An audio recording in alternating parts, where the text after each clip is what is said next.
Hi. We're here with Christine and Sophie at Hart Clinic in Barnes. So my name is Christine Bird, and I'm really happy that Anne and Joe are here talking about a very important subject that's very close to our heart. And the reason we like to do these talks and talk to women on the whole is that often we keep really important public health messages behind the doors, in the treatment room, and really we want to share those messages with everybody out there. We're now going to talk about a very nice subject, how to do a good poo. Well, yes, the question really is, are you sitting comfortably? Obviously, pooing is something we all do privately and we all do very differently. So it's time to sort of get out there and talk. Basically, we are designed to squat behind a tree. So one of our problems is that we all sit on toilets on loos, which are big pans. We can just all let it go. No directional direction is needed. And often our toilet seats are too high.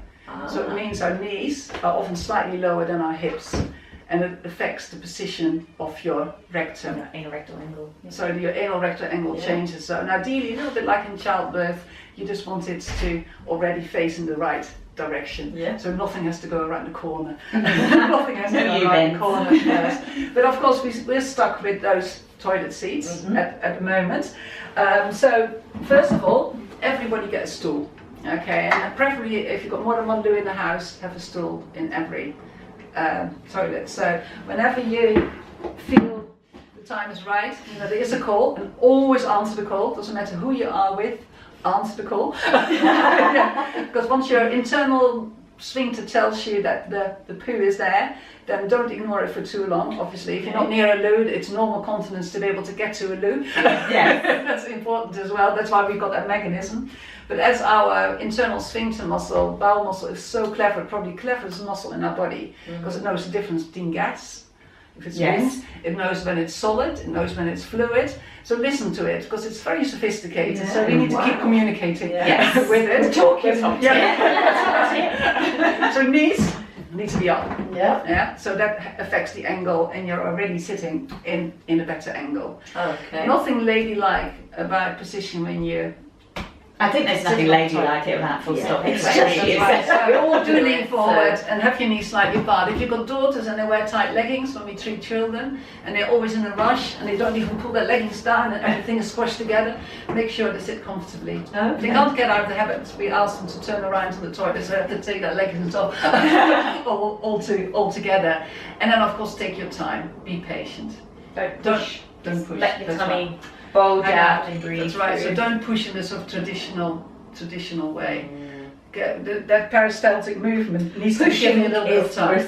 You're risking prolapse of pushing. Yeah, and it's bearing down on your pelvic floor. So pushing can also cause your pelvic floor to contract. And if you remember, the external anal sphincter is part of your pelvic floor. So if you're sitting there and pushing, you can be actually contracting, which is going to block that space and then make it harder for the bowel motion, which will need more pushing as well. So pushing is not good, but no one really teaches you when you're a little kid how to go to the toilet properly. And also when you push, it's a bit like squeezing out toothpaste tube from the top. You often don't empty it effectively.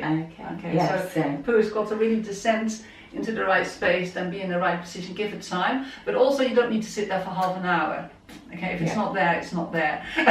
Now you did have a lovely tip that if you didn't have a stool, there was another prop you could use. Yeah, there's different things you can use. Toilet rolls are actually a really good good size as well, especially for people with piles of hemorrhoids. You don't want to have your knees too high up either, because otherwise that can sort of occupy a bit of space again. But I did have a patient once, which I thought was lovely. She said, I just wear my really high stiletto. So if you want to do it ladylike, that is another option. That is another option.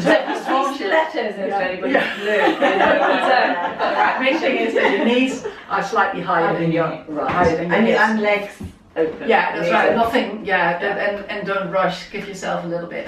So, but then of course, the formation of stool is really important as well. So we have a From chance. the So, yes, and then Sophie, would you like to talk about that? Yeah, so this is the Bristol stool chart, which you may have never seen before. I'll just bring it up a little bit closer. The Bristol stool chart. And basically it just gives you descriptions of different types of poo and what they look like. And So which poo are you? so basically we want to be around a 3 or 4. So type 3 or 4, a long sausage soft shape should be the type of poo that we're aiming for. So if you're a little bit higher up the scale and you're getting sort of hard droppings. nugget, yes, or sheep's droppings as they describe it, you're actually more on the constipated scale. So you may still be going regularly, but if you're only doing a smaller number of little, almost like sheep's droppings, then you're actually constipated, and usually you may need to actually strain to pass those. If you then go down the other end of the spectrum, if your stool is a little bit too watery or soft, that can also be harder to control, especially if you've got a weak pelvic floor. And that's where we do find women struggling with incontinence if they are already weak. So you want to be sitting around a 3 or 4. If you're above that, we want to be doing things like increasing your water intake, your fibre, and more water with fibre. And there are other things you can do to manage that. But on the other end of the scale, we also don't want you too soft. So if you are too soft, there are things that you can change in your diet, and we do recommend going to see a dietitian or a nutritionist because they can often give you really simple dietary changes to get you achieving the optimal stool where you don't need to push, and it just does the work for you. So And a high, but fibre in your diet is so important. Fibre in your diet is A really real important. varied amount of fibre, lots of different type of fibre, really varied.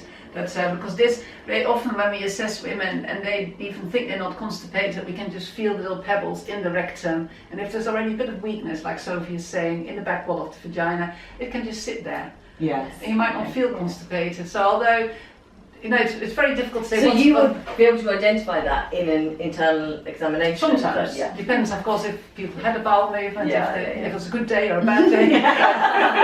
If they call it already been there. We're all thinking, wow, okay, so you did. But also get comfortable going to any toilet, because I know a lot of women, they don't want to go at their friend's house, or they may not want to go when they're out and about in a public toilet. So squatting is also not good, because squatting you're actually tensing to hold yourself in place. I mean, if you feel more comfortable, lie in the seat, but really make sure you are sitting down, because if you keep holding that bowel motion in, more water gets absorbed out of the bowel motion. So you may be in a size like a type 3 or 4, keep it in too long, and then you end up in a size 1 or 2 or shape 1 or 2, and then you're needing to really. That's usually me when I'm on holiday. I don't know, my husband. Yeah, Was it my holiday time? Travel constipation. And I do. It's just I don't. Or on planes. Almost a psychological, but maybe it's the plane, because planes do hydrate you, don't they? Yeah, and people may not want to use a plane toilet. No, exactly. But I think that's really important, is getting used to going anywhere and just listening to your body, because otherwise you might be holding on too long and causing the constipation. Obviously, if you're on holiday and you're with friends, just announce it. If it's breakfast. Great, well, thank you. Is there anything else? Well, the only other thing is if you don't fully empty. So if you feel like you've been to the loo and you get up and you still feel like there's something there, that can also be a sign that you actually have a bit of a posterior wall or a back entrance prolapse, where you actually have the bowel dropping forward a little bit. And it just means that the S shape is bigger and that stool can get stuck there, so it almost has to go back up to then come out again. And what would the tip be for this? So for that, generally what we'd suggest, again, really important not to push, because you don't want to push that prolapse or that back wall any further. But sometimes those women will actually find it more comfortable to sit back, because that will lift that rectum up and straighten that angle, or using vaginal pressure. So you can actually support the perineum and actually lift. So literally fold.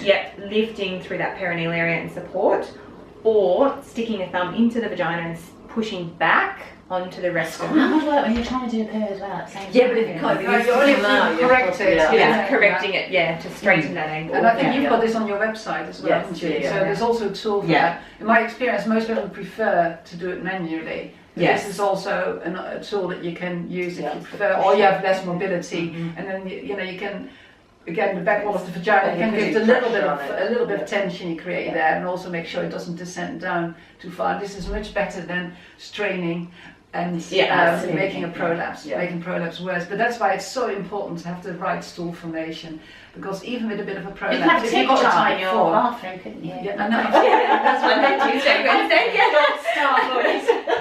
But you sort of travel, because this is something we always hear, you know, bowels love routine. So you go on holiday and your routine is gone. And prepare for that. Yeah. Add more fibre before you go. Maybe have drink proper lots of hydration water, drink yeah. on the plane or whatever you need to do. So you have to probably start thinking about that 1 or 2 days Just before your before you go. holiday or before your travels to make sure your bowels So are you're holiday. thinking about your bikini, you're thinking about your hotel transfer, now you're going to be thinking about your bowel. But nothing like a happy bowel movement. Brilliant. Well, thank you very much. We have learned. Thank you so much. Thank you.